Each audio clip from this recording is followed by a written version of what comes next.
Welcome to my channel.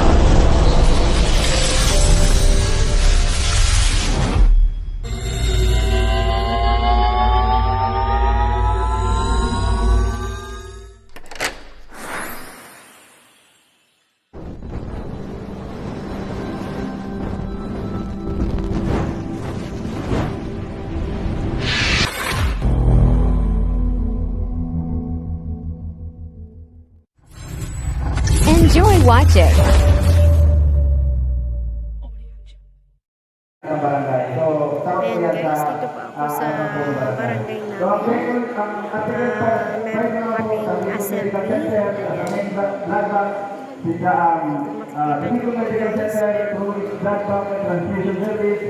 Makikita niyo po guys. Ayan, maraming people. Assembly is your ang Pilipinas na rin ito, ginagawa every quarter day. So this is the first semester of ayan, this year, Barangay Assembly.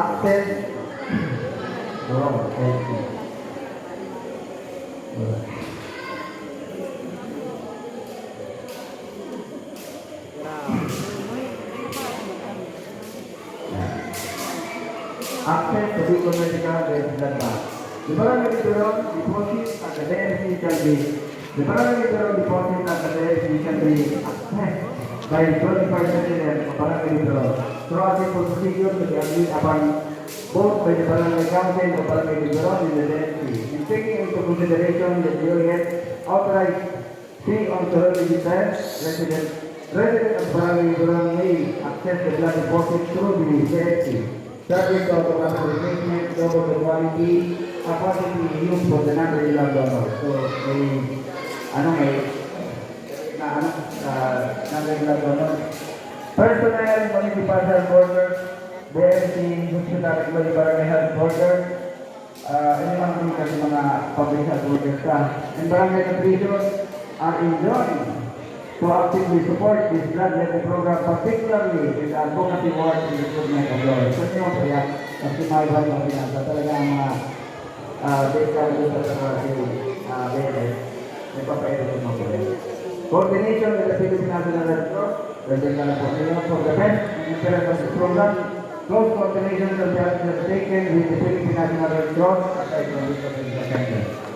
Article 10. Incentive to a blood donor and program supporters. Pero pa po sa mga incentives.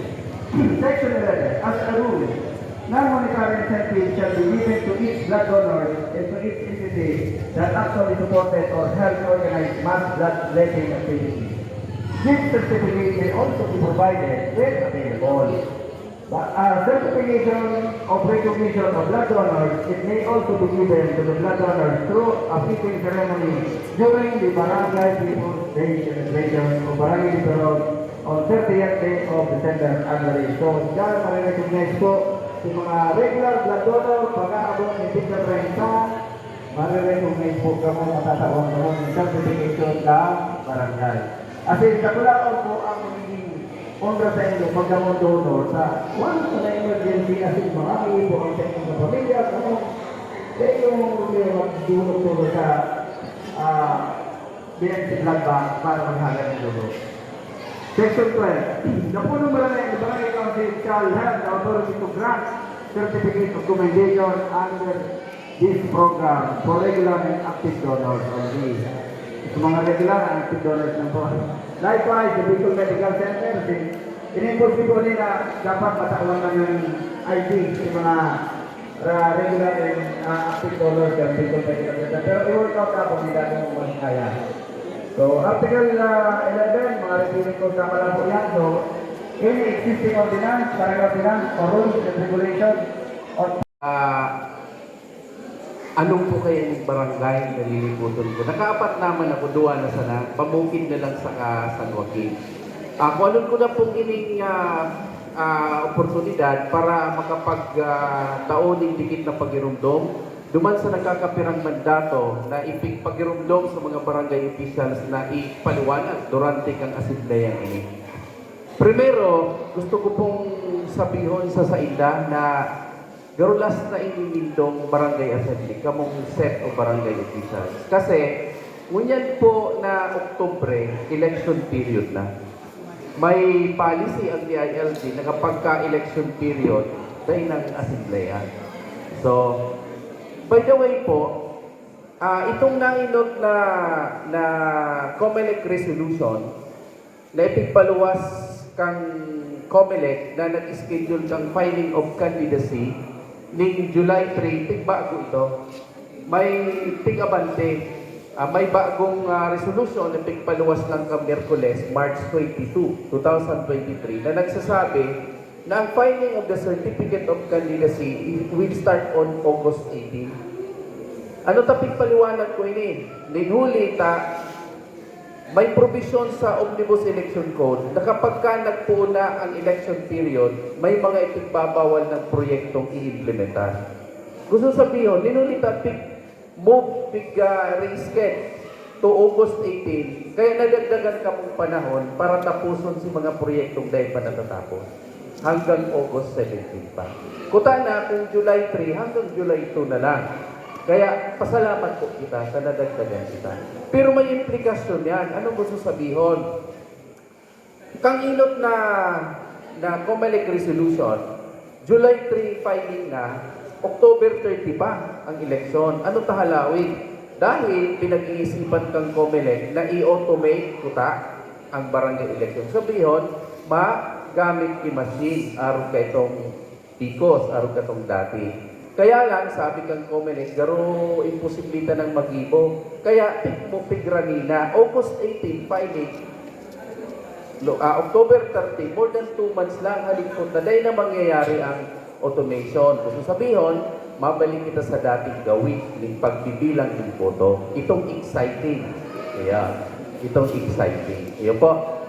So, linulita, garo ultimo na po dito ini, kamong barangay, set mo yan, kan barangay officials, tabay October, dahil nakasagsagi na po yan, kang election period. So, gusto ko pong tawan na kamuning pag-reconisir, base sa obserbasyon kang DILG, PNP, ang set ka barangay official sa presente sa gabos na nagtukaw sa barangay in recent memory. Kamo ang talagang narugado ng responsibilidad because of the pandemic. Tinawaan ang barangay officials ng bihira itaong ng police power. Diba sinabihan ng barangay officials dahil magpaluwas ng tao sa harong nila, saka sa bilog ng barangay. Mayo man ng ibang barangay official na tinawaan, kamong train yung ngunya. Man iba kaya. Napagal na maray ang barangay, dakol responsibilidad, pero may resultang magayon. Sa ngunya, nagpapaaram na kita sa problemang COVID. May mga nasyon pa sa bilog na kinaaban na dahil pa nakakahawas sa problemang COVID, like China. Igwa pang problema sa China, no? Kaya palakpakan ta ang mga barangay officials. May mga barangay kagawad na nagsasabi, pang 5 trilyon ko na ini, pero ngunyan lang ko napagal. Totoo yan. Grabe sinangyari kang COVID-19. Pero baka man talaga kamo puro kapagalan na, maswerte din po ang term ngunyan. Ngunyan nangyari ang Mandanas ruling. Saka araman po kang kagabsan ang Mandanas ruling, itong Supreme Court decision na nagsasabi na sala sa kwintada ng BBM dapat dagdagan ng 38% ang ira, ngunyan nata ang apod. Kaya 2 taon man ito na pakinabangan, 2022, 2023 binawasan pa ni Kubig. Si dinagdag ni Mandanas, binawasan ni Kubig. Ini kaya si Mandanas sa kasi Kubig ay nag-uulan, bago sila magbarkada. Ayaw. Pero starting 2024, babalik na sa dati. Dinaog man giraray ni Mandanas si Kubig. Yun po yan ang mga magagayo na istorya. Kaya maswerte man giraray ang term kay ning presenting barangay officials. Ikadua, apera kang Mandanas ruling, ngunya nagkaigwa ning lay na nagsasabi na ang mga istikagawad tawanan ng honoraryo. Yeah. Kaya si Cindy May, pagtukaw pa sana, ngunya na aldaw, diretso siya nag-attender ng orientation para hamanon ang internal rules of procedure para maging basihan sa pagtao kang honoraryo. May pikihilot lang, siguro by Monday, mababa na sa endo, pili ka ng mag-asikaso. Tingkikibo mi kaya ka for the information ng barangay officials para uniform. Kasi baka ang bibiron, ang itao 100%, ang ibang barangay 80%, makanusman sa Sarumbanwa na paiba-iba ang desisyon. Kaya sa federation, nag-desisyon sila na para niuhunta, total, iba-iba man ang kantidad kang NTA, National Tax Allocation, di man giraray para paraliho. Pero as to percentage, para paraliho man giraray. Medyo nga ni nahigpitan ang SK kasi sa barangay Kagawan, ang entitlement to honorarium is based on attendance to regular session. Sa inda tulo, dahil sufficient na nag-attender ng meeting kang SK. Dapat nag-deliberate ka. Kasi kung dahil ka nagtaram, durante kang deliberasyon, may bawas kang 10%. Medyo nakakaugman mo yan ang mga polisiya. So, Cindy May, medyo may challenge sa imo, pagtapos mo ng term by November 30, gibuhon mong ligasiya ini kasi itong masunod na set of SK officials, itatao mo na sana ito para na naman sila masakitan. Yep. Okay. Kunon ko na din po padagos ining oras na ini para magpagirumdum ni nagkakapirang mandato. Ibig manda ini sa barangay officials. I don't know po kung na-discuss na tungkol sa SIM registration. Dagdagan ko lang pong dikit. Igwaning bagong lay, pirmahan ng Presidente PBN, pit sa GIS kang Oktobre 2022, na ang gabos na nagagamit ng cellphone, ang SIM, Subscriber Identity Module, dapat irehistro. Pigtawaan ng anong na bulan ang kada tao na may gamit na cellphone na irehistro ang SIM. Itong lay pigpirmahan ni Presidente October 10, bago mag-take effect, naglipas mo ng 15 days publication. Natapos ang publication October 27, nag-start ang effectivity kang lay October 28, 6 months from October 28, April 28 na lang ang pagparehistro. Pag dahil na rehistro ang sa inyong SIM card, alas 12:01 ng October 28, automatic deactivated ang sa inyong SIM card. Kaya, ang mga hubin madali kasi mas tibay kalingkot ang mga hubin. Kaya lang itong mga matuwata na mga senior citizen na pag naghihiling ng cellphone, inilukot sa mata, nag-aaral lang kani, dapat asistiranan ng mga hubin. Sayang man. Iyo po. The other day, kansarong aldaw, naghagad ng report si PBM. Sabi ni PBM sa NTC, National Telecommunication. Mag-gibo ka mo ng report kung kumusta ang registration. Kumusta ang update kang compliance sa SIM Registration Act. Kung sakali na kaya na kulang ang compliance dahil pa nakaka-registro gabos, posible na i-extend by another 120 days ang SIM registration. Kaya lang dahil na po kita kayo itong maghalat. I-deadline na nito sa mga sadiri nito, kabarkada, ipag-irumdum na nito sa mga marayo dito, April 28 lang. Pasil man sana para personal data, name, age, ID, ma-upload ka. Araw lang naman yan. Madali man lang. Para na kita ma-perwisyo. Po. Sunod, ipigmamanda din kang DMD Central Office sa barangay na mag-implementar ng hapag. Ano ang hapag? Halina't magtanim ng prutas at gulay. Po. So, aram ko na ang biberon. Kasi ang biberon ang saro sa pinakamabilis mag-implement. Aram ko igwa na sinda, ninulita darada ko lang ang biberon, mas makukover nila ang mas dakol na gustong magpartisipar sa hapag project. Po. May limit lang, may minimum 200 square meters, pero aram ko, more than 200 square meters ang na-identify nito as community garden. Po. So, ano ta nag-implementar? Ninuli ta narisa kang Department of Agriculture.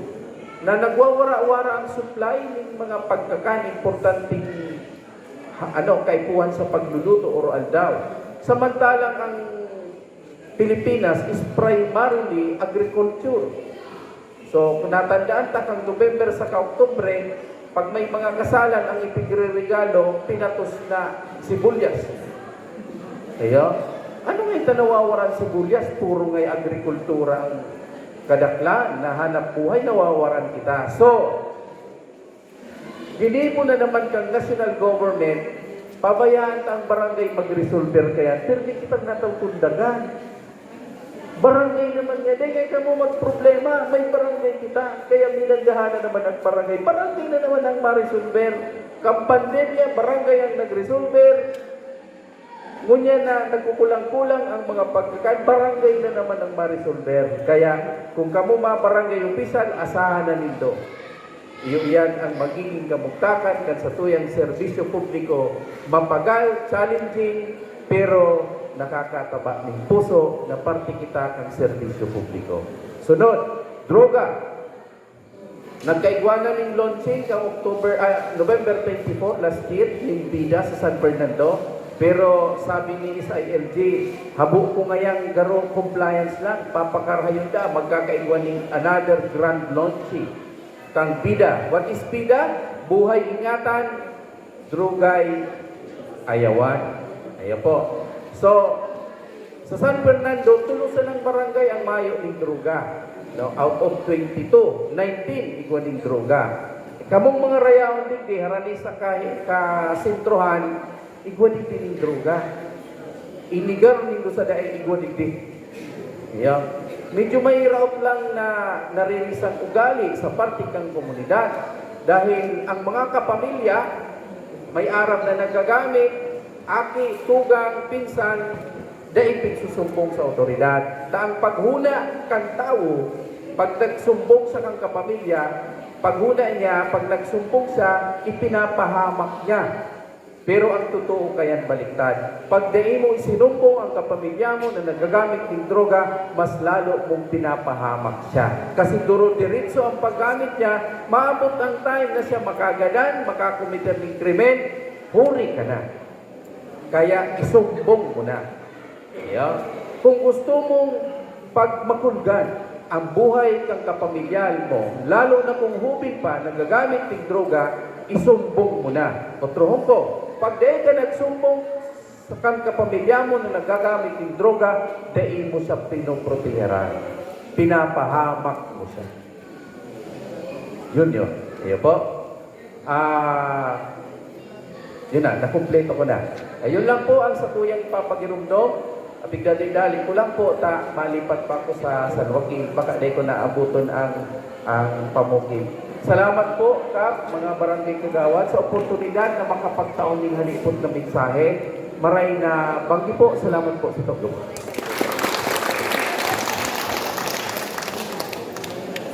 Salamat po sir sa